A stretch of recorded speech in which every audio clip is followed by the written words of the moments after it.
Magandang araw po sa inyong lahat. Welcome po sa panibagong video natin dito sa Makapili TV. Ngayon ang isyong pag-uusapan naman po natin yung viral ngayon na road rage sa Cavite. Yung si Boy Singit kumbaga. Yung ayaw magpasingit dun sa isang kotse na biglang lumabas na may mga kasama pa. So ito, panoorin natin ano ba yung nangyari o ano yung naging development dito sa kaso na to. So panoorin po natin. Eto na. Siyempre, anong ending? Walaan ninyo anong ending ng nanduro. Asan yung ayag mo? Ganon. Ano sa tingin nyo ending? Sorry. Sorry. Lagi naman ganon eh. Panduduro at mura ang inabot ng driver ng isang kotse sa nakasagutan niyang SUV driver sa General Trias, Cavite. Nagsimula ang alitan sa tila pagharang umano ng SUV sa daraanan ng kotse. Nasa frontline na balitang yan, si Gary De Leon. Kanan ako Kalawa na ako. Ay nako, bahala ka dyan.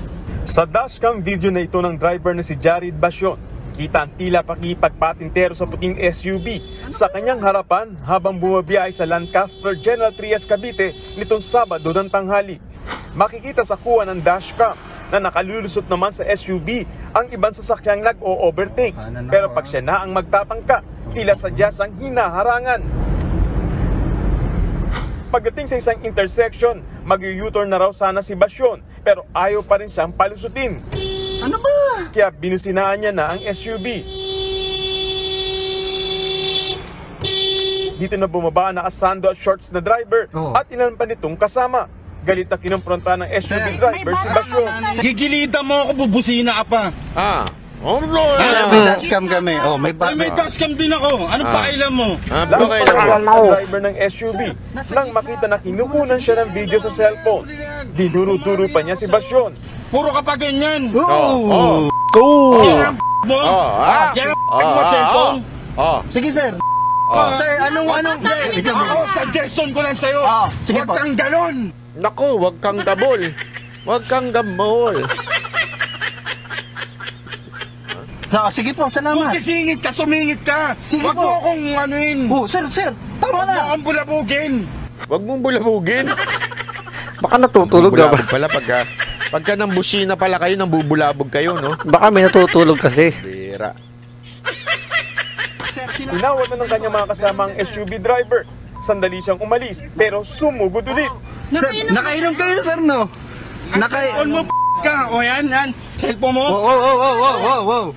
Maya-maya, dumating na ang ilang security guard para umawat. Hanggang sa umalis na ang driver ng SUV matapos Hanggang security guard ka lang pala eh. Wala ka pala eh.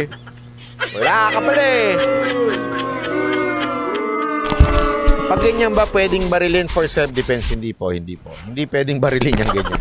Huwag ganun, ha? Ganun. Pwede na yan. Eto, tatuloy natin. usapin ng mga gwardya.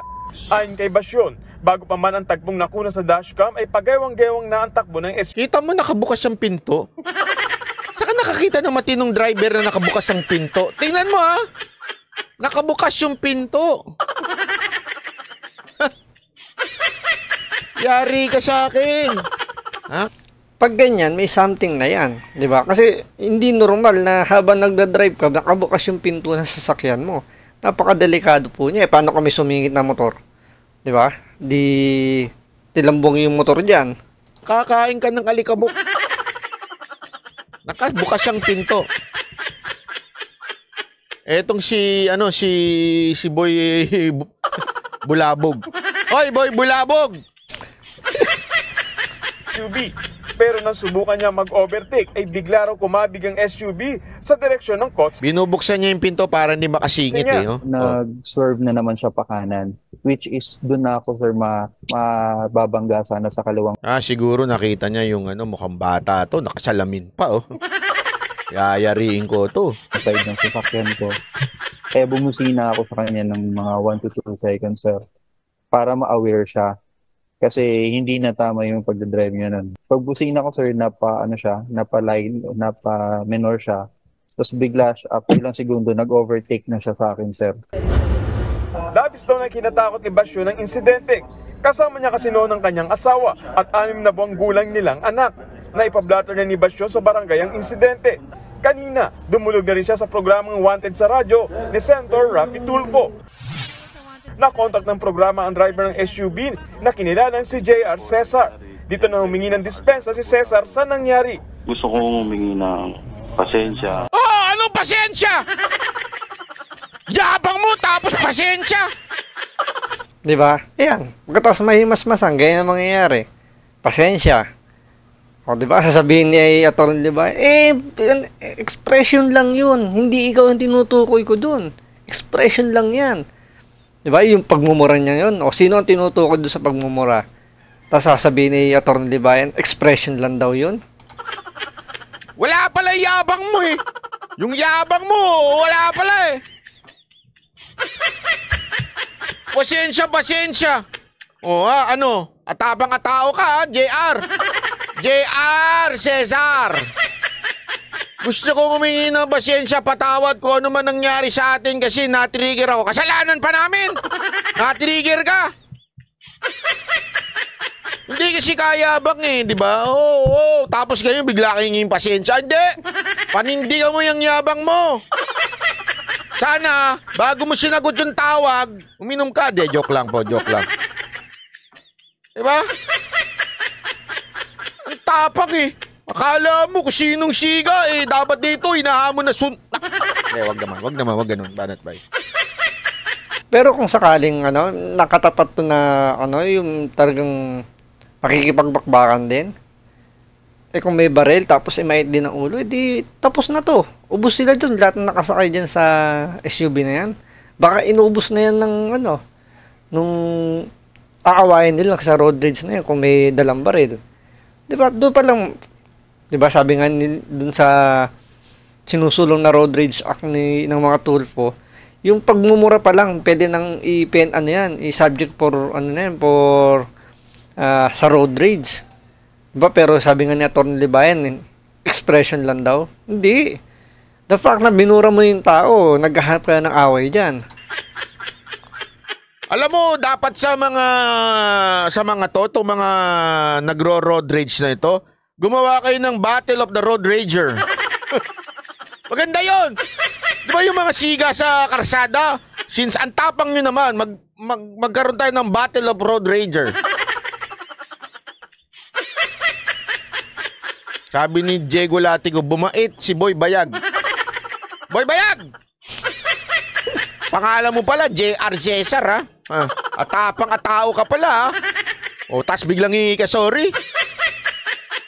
Wala ka pala eh. Patawad kung ano man yung mga nangyari sa atin kasi nag-trigger ako yung time na yun. Siyempre, nasa kalsada po tayo. Yung sa pagbusina po, tsaka yung sa medyo nagka-dikitan. Hindi direktang nasagot ni Cesar kung bakit hindi niya pinalulusot ang kotse ni Basyon.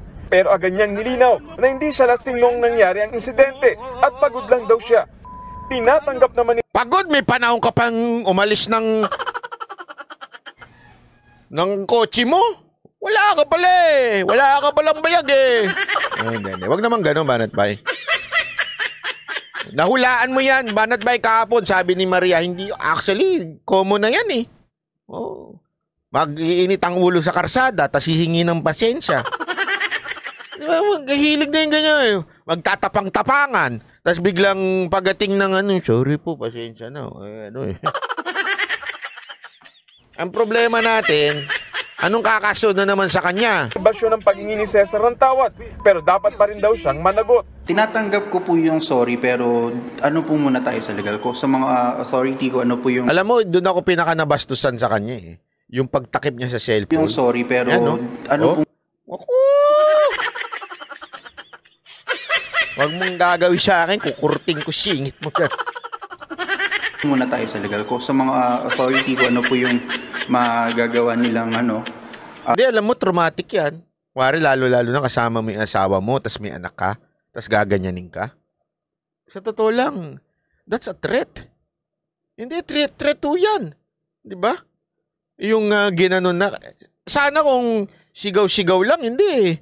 Pambira talagang pinasok pa yung Naku.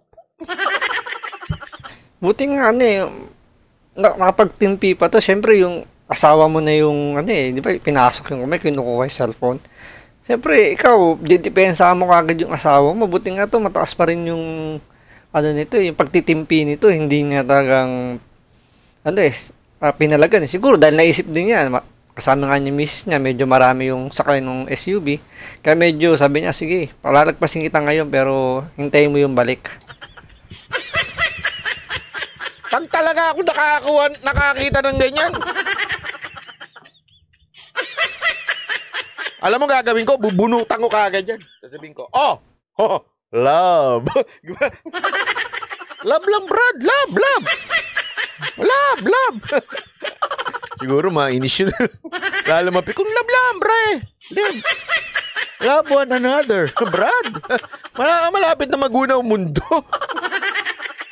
Love na lang tayo, Brad. Wala mangyayari sa buhay natin to. Magkakaproblema ka pa sa pamilya mo. Hindi totoo. Alam mo, isipin mo na lang, magugunaw. Siguro tatakayin, ano? Brad, magugunaw na mundo. Magmahalan na lang tayo. Baka tumawa na lang yun eh. Dun na lang po muna tayo. Ang pinaka-concern ko nga po is yung ma-revoke yung kung pwede po ma-revoke yung license niya or ma-suspend. Tapos yung ayoko. Sabi sama naman ito. Doon dapat kayo sa road rage yung walang karsada.